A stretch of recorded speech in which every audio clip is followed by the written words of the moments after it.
السلام علیکم پیارے ویورز، اگر آپ ہمارے چینل میں نئے ہیں تو لائک شیئر سبسکرائب ضرور کر دیں۔ آج کا جو ہمارا ٹاپک ہے جنات سے ملاقات، چلیے دیکھتے ہیں کیا ہے اس ٹاپک میں۔ اماوس کا آصیب، ان فطری سربستہ رازوں میں سے ایک کا قصہ اسرار جنہیں انسان اب تک سمجھ نہیں سکا۔ پولیس ملازمت کے دوران مجھے کئی بار روزمرہ زندگی سے ہٹ کر ایسے مشاہدات کرنے کے مواقع ملے جو میرے لیے حیران کن ثابت ہوئے۔ میں بنیادی طور پر آصیب یا جن وغیرہ میں یقین نہیں رکھتا۔ اگر کوئی ایسا واقعہ سننے میں یا دیکھنے میں آئے تو اس کی توجہ سائنسی انداز میں کرنے کی کوشش کرتا ہوں۔ میرا ذاتی خیال ہے کہ جس بات کو ہم معقوف الفطرت سمجھتے ہیں اسے ہم علم یا تحقیق کی کمی کے باعث نہیں سمجھ پاتے۔ ایک عورت کی پراسرار خودکشی۔ کئی سال پہلے کی بات ہے، میں لاہور میں اندرون شہر کے ایک تھانے میں بطور SHO تعینات ہوا اور ابھی علاقے اور لوگوں سے واقفیت کر رہا تھا۔ گرمیوں کے دن تھے۔ میں اپنے دفتر میں بیٹھا زیر تفتیش مقدمات کا مطالعہ کر رہا تھا کہ محررہ بھاگا بھاگا میرے پاس آیا اور کہنے لگا، جناب، وائرلیس کنٹرول سے اطلاع ملی ہے کہ محلے شریف پورہ میں ایک عورت نے خودکشی کی کوشش کرتے ہوئے اپنے آپ کو ریوالور سے گولیاں مار دی ہیں۔ میں نے فوراً نوٹ بک اٹھائی، ٹوپی سر پر رکھی اور متعلقہ عملے سمیت سرکاری گاڑی پر محلے شریف پورہ روانہ ہو گیا۔ گاڑی ہمیں سڑک پر کھڑی کرنی پڑی کیونکہ مطلوبہ گھر تنگ گلیوں میں تھا۔ پرپیچ گلیوں میں سے گزرتا ہوا میں اپنے عملے کے ہمراہ اپنی منزل تک پہنچا تو وہاں محلے داروں کا ہجوم تھا۔ انہوں نے بتایا کہ اختر علی کی بیوی نازیہ نے خودکشی کرنے کی کوشش کی ہے اور اہل محلے اسے سرکاری ہسپتال لے گئے ہیں۔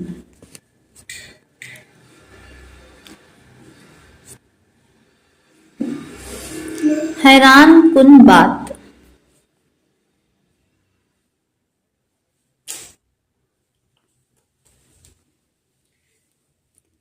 خواب گاہ میں پڑا خون اور ریوالور۔ اس وقت تک ایک گولی کے بجائے کئی گولیاں کا لفظ میرے ذہن میں سوالات پیدا کر چکا تھا۔ کم از کم میرے لیے یہ پہلا واقعہ تھا کہ خودکشی یا اقدام خودکشی کرتے ہوئے کسی نے اپنے آپ کو ایک گولی کے بجائے کئی گولیاں ماری ہوں۔ میں نے فیصلہ کیا کہ مضروبہ کے پیچھے ہسپتال جانے سے پہلے حادثہ دیکھ لوں۔ مجھے خدشہ تھا کہ اس دوران گھر والے یا محلے کے لوگ اہم ثبوت ضائع کر دیں گے۔ میں نے سب سے پہلے وہ کمرہ دیکھا جہاں مبینہ طور پر نازیہ نے خود کو گولیاں ماری تھیں۔ یہ نچلے متوسط طبقے کا گھر تھا۔ اس کمرے میں کچھ خواتین جمع تھیں جو دیکھنے میں خوابگاہ لگتا تھا۔ میں نے ایک مامور خاتون سے دریافت کیا، گھر کے مرد کہاں ہیں؟ کہنے لگی، میرا خاوند اور بیٹا اختر علی دونوں صبح سے اپنی دکان پر گئے ہوئے ہیں۔ میں نے پوچھا، وہ ریوالور کدھر ہے جس سے نازیہ نے خود کو گولیاں ماری؟ اس خاتون نے اشارے سے بتایا کہ وہ سامنے بستر پر پڑی ہے۔ میں نے دریافت کیا، واقعے کے بعد کسی نے اسے ہاتھ تو نہیں لگایا؟ وہیں خاتون بولی، یہ میرے بیٹے اختر علی کا لائسنسی ریوالور ہے، الماری میں رکھا ہوا تھا۔ آج جب نازیہ پر پھر دورہ پڑا تو اس نے الماری سے نکال کر خود کو گولیاں مار لی۔ تب سے کسی نے اسے ہاتھ نہیں لگایا۔ میں نے رومال سے ریوالور پکڑ کر اس کی نلی سونگھی۔ بارود کی تازہ بو آ رہی تھی۔ چیمبر دیکھا،